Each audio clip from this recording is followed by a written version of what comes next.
Je n'aurais jamais imaginé que mon propre fils me laisserait mourir seul. Allongé dans cette unité de soins intensifs de l'hôpital Cochin. Les tubes enfoncés dans les veines. Le respirateur artificiel rythmant mes dernières forces. J'attendais un signe de lui. Rien. Pas un appel. Pas une visite. Pendant que je luttais contre la mort. Lucas postait sur Instagram « Meilleures vacances de ma vie » depuis les plages d'Hawaï. La trahison commence toujours par un silence. Je m'appelle Alexandre Duval. À l'époque, j'avais 58 ans. Une entreprise viticole prospère en Bourgogne. Une femme aimante. Élise. Et un fils unique que j'avais élevé comme un prince. Lucas. Mon orgueil. Mon héritier. Celui pour qui j'avais tout sacrifié. L'accident s'est produit un soir d'octobre 2010. Sur l'autoroute A6. Sous une pluie torrentielle. J'avais quitté Paris après une réunion épuisante. La voiture a soudain perdu toute adhérence. Les freins ne répondaient plus. J'ai percuté le rail de sécurité à pleine vitesse. Blackout. Quand j'ai repris conscience. 3 semaines plus tard. Élise était là. Les traits tirés. Les yeux gonflés. Elle m'a serré la main. M'a dit que tout irait bien. Lucas. Lui. Brillait par son absence. Il est en voyage d'affaires. Mon chéri. Il appelle tous les jours. Il a peur des hôpitaux. Tu le sais. Je le savais? Non. Je savais qu'il avait toujours été fragile. Capricieux. Mais pas à ce point.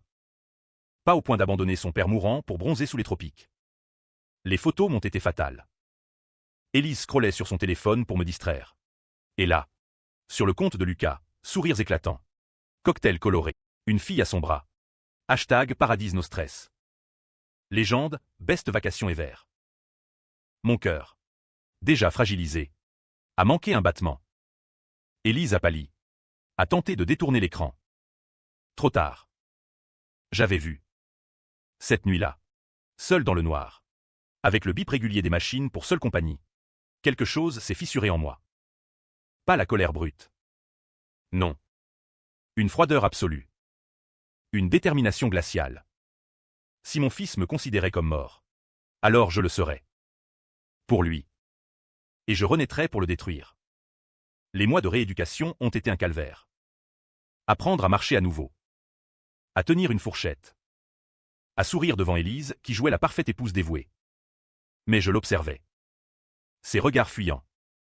Ses appels discrets dans le jardin. Ses absences inexpliquées. Lucas est enfin venu. 4 mois après l'accident. Bronzé. Reposé. Avec un bouquet de fleurs cheap et des excuses mielleuses. Papa. Je suis désolé. J'étais coincé à l'étranger. J'ai eu si peur pour toi. Ses yeux ne croisaient pas les miens. Je l'ai serré dans mes bras. Senti son parfum de vacances. Et j'ai souri. Intérieurement. Je hurlais. J'ai commencé à enquêter. Discrètement. Un ancien commissaire ami m'a aidé à accéder au rapport de police. L'accident, pas si accidentel. Les freins avaient été sabotés. Une entaille nette sur les durites. Travail de professionnel. Quelqu'un avait voulu me tuer. Le mobile était évident, l'héritage. Duval et fils valaient 30 millions d'euros. Lucas croulait sous les dettes de jeu. Il avait emprunté à des rats usuraires. Élise. Élise signait des chèques suspects. Était-il complice? Cette question me rongeait comme un acide. Élise. Que j'aimais depuis 30 ans. Élise qui m'avait donné Lucas. Élise qui pleurait à mon chevet. Ou Élise qui voulait être libre. Je n'ai rien laissé paraître. J'ai joué le père convalescent. Reconnaissant. Fragile. J'ai repris les rênes de l'entreprise doucement. J'ai modifié mon testament chez un notaire discret, tout à une fondation contre le cancer. Rien pour eux. Mais ce n'était que le début. La vengeance véritable exige de la patience. À la française. Les années suivantes. J'ai reconstruit ma vie comme on monte un échafaudage. Lentement. Méthodiquement. Chaque barreau une preuve. Chaque câble une ruse. Lucas avait repris sa place dans l'entreprise. Je l'avais nommé directeur commercial. Soi-disant pour le responsabiliser. En réalité. Pour le surveiller. Il brillait en réunion. Charmait les clients. Mais je voyais clair dans son jeu. Les dépenses excessives. Les absences. Les appels nocturnes. Élise. Elle. Jouait la mère poule. Elle organisait des dîners familiaux. Me couvait. Me parlait de retraite anticipée en Provence. Pour profiter de la vie. Alexandre. Nous le méritons. Profiter? Pendant que je portais le poids de leur trahison, j'ai engagé un détective. Marc Lemoine. Un ancien de la PJ. Discret comme une ombre.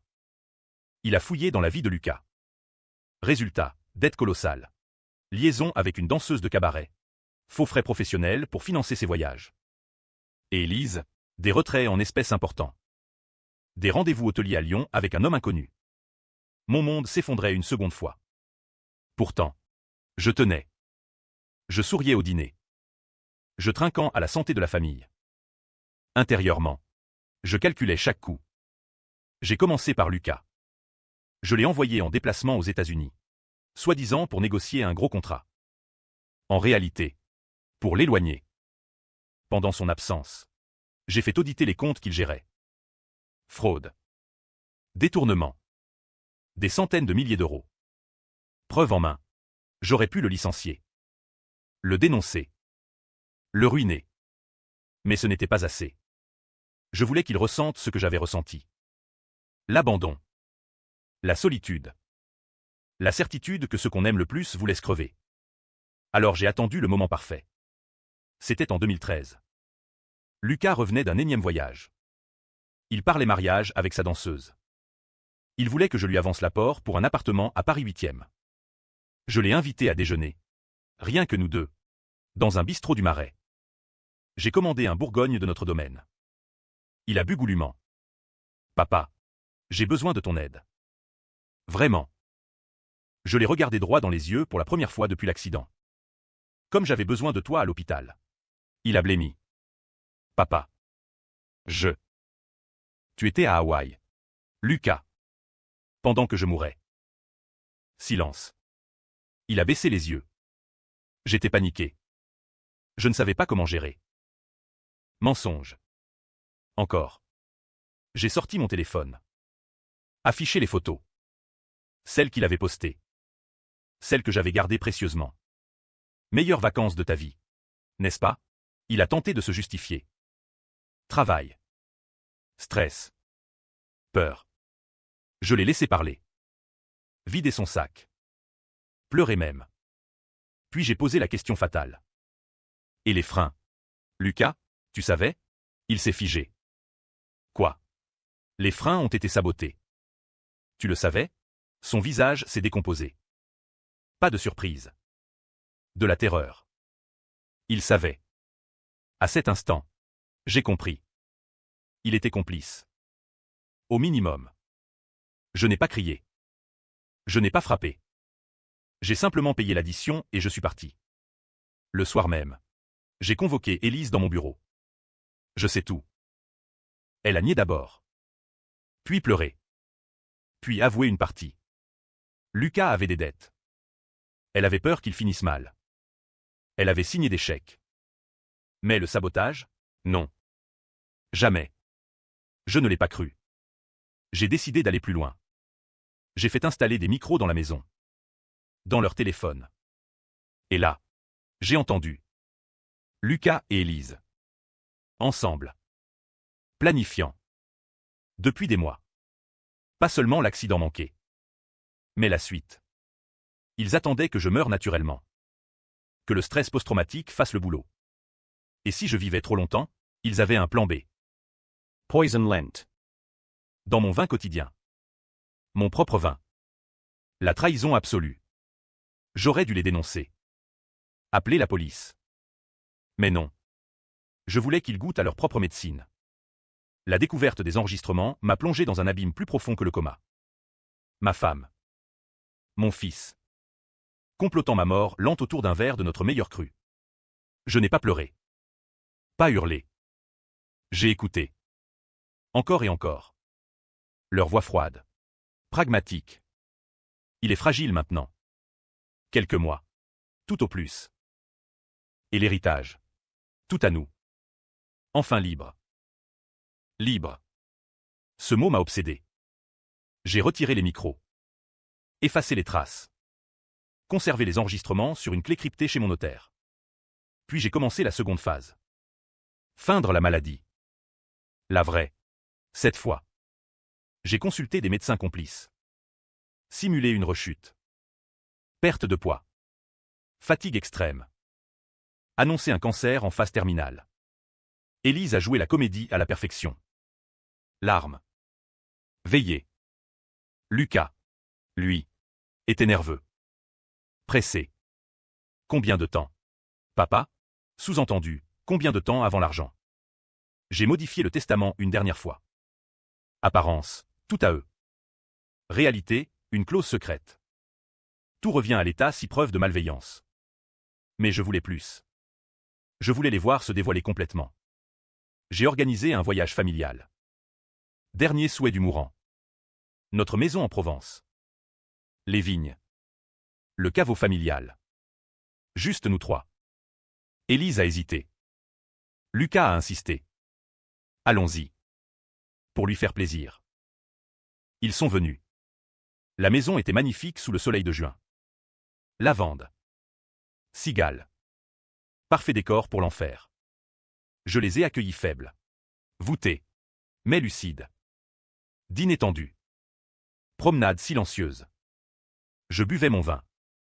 Lentement. En les regardant. Ils attendaient. Un soir. J'ai fait semblant de m'effondrer.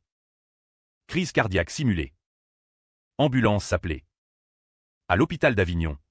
J'ai disparu. Transfert secret vers une clinique privée. Eux croyaient que j'étais mort. J'ai écouté leurs appels interceptés. Soulagement. Joie contenue. Plan pour l'enterrement. Pour l'argent. Puis la lecture du testament. Chez le notaire. Le choc. Rien.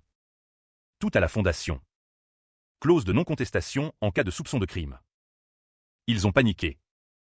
Lucas a menacé le notaire. Élise a pleuré. Puis ils se sont retournés l'un contre l'autre. Accusation. Cri. Aveu. Tout enregistré. Mais je n'étais pas mort. J'étais là. Dans l'ombre. La suite a été rapide. J'ai réapparu. Vivant. Guéri miraculeusement. Un mauvais diagnostic. Leur visage. Prix inestimable. J'ai porté plainte. Preuves irréfutables. Tentative d'assassinat. Fraude. Complot. Lucas a été arrêté le premier. Menottes dans le salon provençal. Élise a tenté de fuir. Rattrapée à la gare. Procès médiatisé. France entière divisée. Le père vengeur ou le monstre. Certains me voyaient comme un justicier. D'autres comme un manipulateur cruel. Moi, je n'en avais cure. Lucas a écopé de 20 ans. Élise de 15. Je les ai visités une fois. En prison. Lucas pleurait. Papa, pardonne-moi. Je l'ai regardé longuement. Tu m'as laissé mourir seul. Maintenant, vis avec ça. Élise n'a rien dit. Juste fixé le sol. Je suis parti. La maison vendue. L'entreprise léguée à des employés fidèles. Moi, je vis seul. Dans un petit appartement parisien. Certains soirs, je regarde les vignes sur de vieilles photos. Je ne regrette rien. Ou peut-être tout. La vengeance ne guérit pas. Elle vide. Après le procès, le silence est tombé. Pesant. Définitif. Les médias m'ont traqué pendant des mois. Le père qui a détruit sa famille. Vengeance ou justice? J'ai refusé toutes les interviews. Disparu. Installé à Lyon sous un nom d'emprunt. Travail discret dans une cave coopérative. Les nuits étaient les pires. Replay incessant. Le visage de Lucas en prison. Celui d'Élise brisé. Étais-je allé trop loin? Oui. Était-ce nécessaire? Oui. Cette dualité me déchirait. Un jour. Une lettre de Lucas. De Fleury-Mérogis. Papa. Je comprends maintenant ce que tu as ressenti. L'abandon. Je suis seul ici. Comme tu l'étais. Je l'ai brûlé. Puis regretté. Puis brûlé le regret. Élise a tenté de se suicider. Sauvée de justesse. J'ai payé les soins psychiatriques. Anonymement. Pourquoi? Je ne sais pas. Peut-être restait-il quelque chose de l'amour. Ou de la haine. Les deux se confondent parfois. J'ai repris contact avec Marc. Le détective. Il m'a proposé un dernier dossier. Sur la danseuse de Lucas. Elle était enceinte à l'époque. Un enfant. Mon petit-fils. Né en prison. Confié aux services sociaux. Cette nouvelle m'a foudroyé. Un innocent. Dans cette guerre. Un innocent. J'ai hésité des mois. Puis j'ai agi. Adoption discrète. L'enfant s'appelle Antoine. Il a 8 ans maintenant. Il ne sait rien de son père. Ni de son grand-père vengeur. Je l'élève comme un fils. Avec tendresse. Avec peur. Peur qu'il apprenne un jour. Peur de devenir le monstre que j'ai combattu. La vengeance a un prix. Elle se transmet. Antoine grandit. Brun. Yeux clairs d'Élise.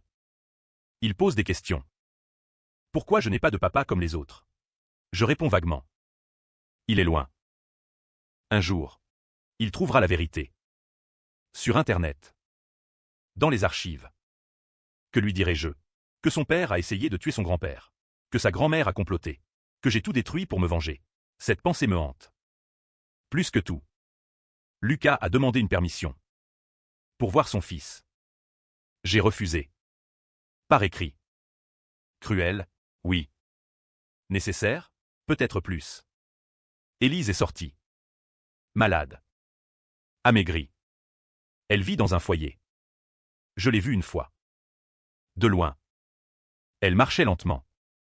Je n'ai pas approché. La haine s'effrite. Reste la cendre. Froide. Aujourd'hui. 15 ans après. Antoine a 16 ans.